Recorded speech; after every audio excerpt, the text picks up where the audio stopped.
पिछले वीडियो में हम लोग सिंधु सभ्यता के बारे में पढ़े थे। तो सिंधु सभ्यता का जो कालखंड था 2500 BC से लेकर 1750 BC तक था। तो आज सिंधु सभ्यता का पतन का कारण क्या था? तो सिंधु नदी में बाढ़, सिंधु नदी में अचानक बाढ़ आ गया, जिस वजह से सिंधु सभ्यता का पतन हो गया। और सिंधु सभ्यता के पतन के बाद एक नए सभ्यता का उदय हुआ, जिसको हम लोग वैदिक सभ्यता या वैदिक काल कहते हैं। क्या है? तो वैदिक सभ्यता या वैदिक काल। तो वैदिक सभ्यता या वैदिक काल का जो निर्माण किया गया था आर्यों लोगों ने किया था। किन लोगों ने किया? आर्यों लोगों ने। तो आर्य जो आए थे, कहाँ से आए थे? तो आर्य मध्य एशिया से आए थे। कहाँ से आए थे? तो मध्य एशिया से आए थे। आर्य मध्य एशिया से आए थे। आर्य मध्य एशिया से आए थे। और मध्य एशिया किन किन देशों को कहा जाता है? तो Kazakhstan, Kyrgyzstan, Tajikistan, Turkmenistan, Uzbekistan, इन सब देशों को कहा जाता है मध्य एशिया। मध्य एशिया किन किन देशों को कहा जाता है? तो कजाकिस्तान, किर्गिस्तान, ताजिकिस्तान, तुर्कमेनिस्तान और उज्बेकिस्तान, इन सब देशों को कहा जाता है मध्य एशिया। और इन सब देश ये भारत के उत्तरी भाग में है, अफगानिस्तान के जस्ट ऊपर में है। तो मध्य एशिया से आए थे आर्य। और आर्यों का भाषा था संस्कृत। आर्यों का भाषा क्या था? संस्कृत। आर्यों की भाषा संस्कृत था। और संस्कृत देवताओं की भाषा था, जिस वजह से आर्य लोग अपने आप को उच्च बताते थे और भारत के लोगों को निम्न बताते थे। क्योंकि भारत के लोगों को संस्कृत आता नहीं था, इसलिए भारत के लोगों को क्या कहा जाता था? अनार्य या निम्न कहा जाता था। और मध्य एशिया के से जो लोग आए थे, उन लोग अपने आप को उच्च बताते थे और उन लोग अपने आप को आर्य कहलाते थे। क्या कहलाते थे? आर्य। तो भारत में आर्य कहाँ से आए थे? तो मध्य एशिया से आए थे। और मध्य एशिया से आके सबसे पहले आर्य पंजाब में आए थे। कहाँ पे आए थे? भारत में सबसे पहले आर्य कहाँ पे आए थे? तो पंजाब में आए थे। कहाँ पे आए थे? तो पंजाब में आए थे। आर्य भारत में सबसे पहले पंजाब में आए थे। और आर्य भारत में सबसे पहले कहाँ पे आए थे? पंजाब में आए थे। और ये वैदिक सभ्यता जो था, ये ग्रामीण सभ्यता था। क्या था? ग्रामीण सभ्यता था। और इन लोग का जो मुख्य जीवन ही था वो क्या था? कृषि और पशुपालन था। इन लोग कृषि और पशुपालन करते थे। कृषि और पशुपालन करते थे। कृषि और पशुपालन करते थे। इन लोग व्यवसाय नहीं करते थे। यानी कि वैदिक सभ्यता के लोग व्यवसाय नहीं करते थे। क्या करते थे? कृषि करते थे और पशुपालन करते थे। कृषि और पशुपालन। तो वैदिक सभ्यता को दो भागों में बांटा जाता है। वैदिक सभ्यता को दो भागों में बांटा जाता है। वैदिक सभ्यता को दो भागों में विभाजित किया जाता है। ऋक वैदिक काल,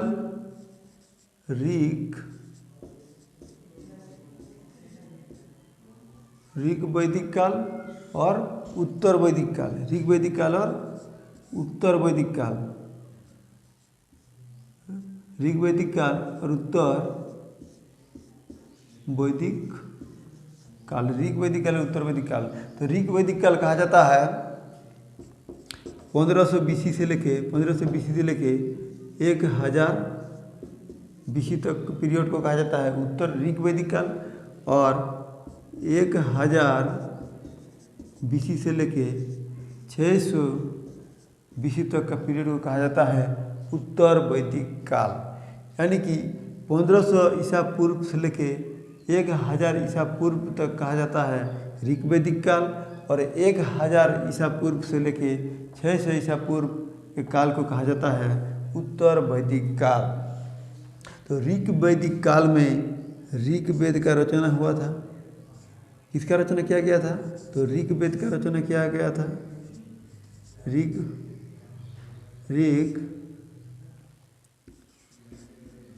ऋग्वेद का रचना किया गया था। ऋग्वैदिक काल में ऋग्वेद का रचना हुआ था, इसलिए इस काल को ऋग्वैदिक काल कहा जाता है।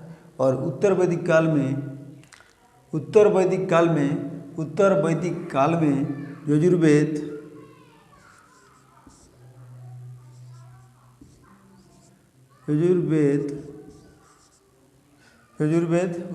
काल में यजुर्वेद,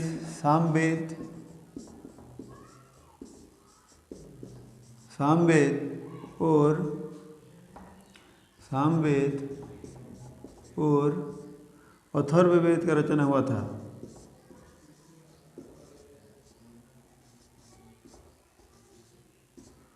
यजुर्वेद, सामवेद और अथर्ववेद की रचना हुआ था, इसलिए इनको कहा जाता है उत्तर वैदिक काल।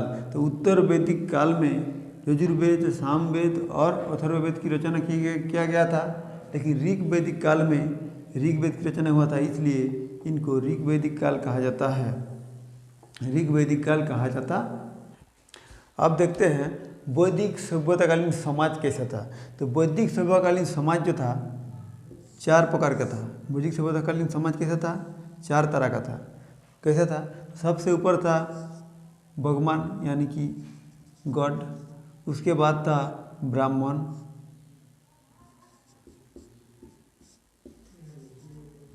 था। क्या था? ब्राह्मण सबसे ऊपर में था गॉड, उसके बाद था ब्राह्मण आया क्षत्रिय, ब्राह्मण के बाद क्षत्रिय, ब्राह्मण के बाद आया क्षत्रिय, क्षत्रिय के बाद आया वैश्य, ब्राह्मण के बाद आया वैश्य, उसके बाद आया शूद्र, सबसे नीचे था शूद्र, सबसे नीचे शूद्र था। वैदिक सभ्यताकालीन समाज, तो वैदिक सभ्यताकालीन समाज जो था 4 प्रकार के थे।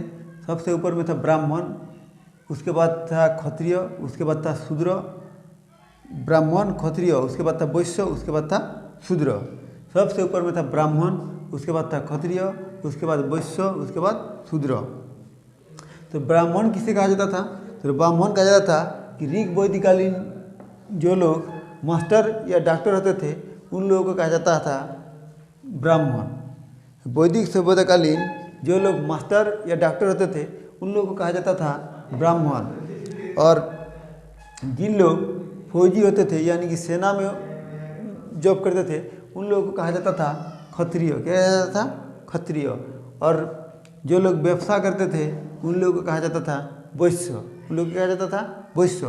और जो लोग व्यवसाय वाणिज्य नहीं करते थे, उन लोगों को कहा जाता था शूद्र।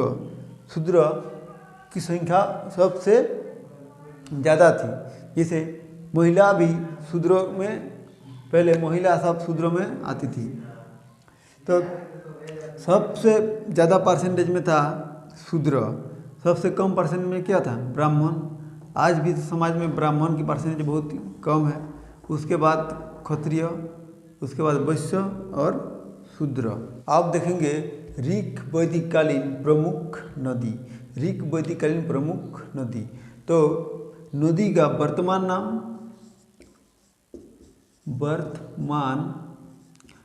और प्राचीन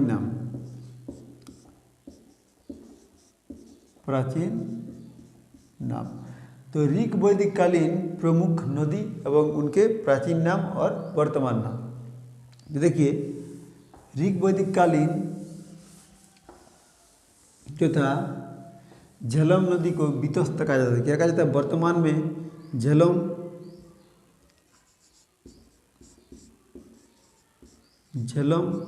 और प्राचीन नाम था वितस्ता। प्राचीन नाम था वितस्ता। वर्तमान नाम है झेलम और प्राचीन नाम था वितस्ता।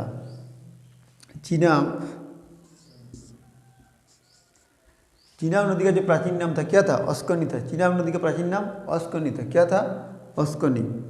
चिनाब नदी का प्राचीन नाम था अस्कनी। चिनाब नदी का प्राचीन नाम क्या था? अस्कनी था। और रावी नदी का नाम क्या था? तो रावी नदी का नाम था, रावी नदी का प्राचीन नाम क्या था? तो रावी नदी का प्राचीन नाम था पुरुषनी। क्या था? तो पुरुषनी, पुरुषनी। देखिए झेलम नदी का तो प्राचीन नाम था, क्या था? बीतस्ता था। चिनाब नदी का प्राचीन नाम क्या था? तो अस्कनी था। और रावी नदी का प्राचीन नाम क्या था? तो पुरुषनी था। उसके बाद था सतलज नदी। सतलज, देखिए सतलज नदी का ही प्राचीन जो नाम था वो था शतुद्री था। क्या था? शतुद्री था। क्या था? शतुद्री था। शतुद्री था। क्या नाम था? शतुद्री था। सतलज नदी का ही प्राचीन नाम था शतुद्री। और बेस नदी जो था, बेस नदी का प्राचीन नाम भी बेस था। और वर्तमान में भी बेस नदी को बेस नदी ही कहा जाता है।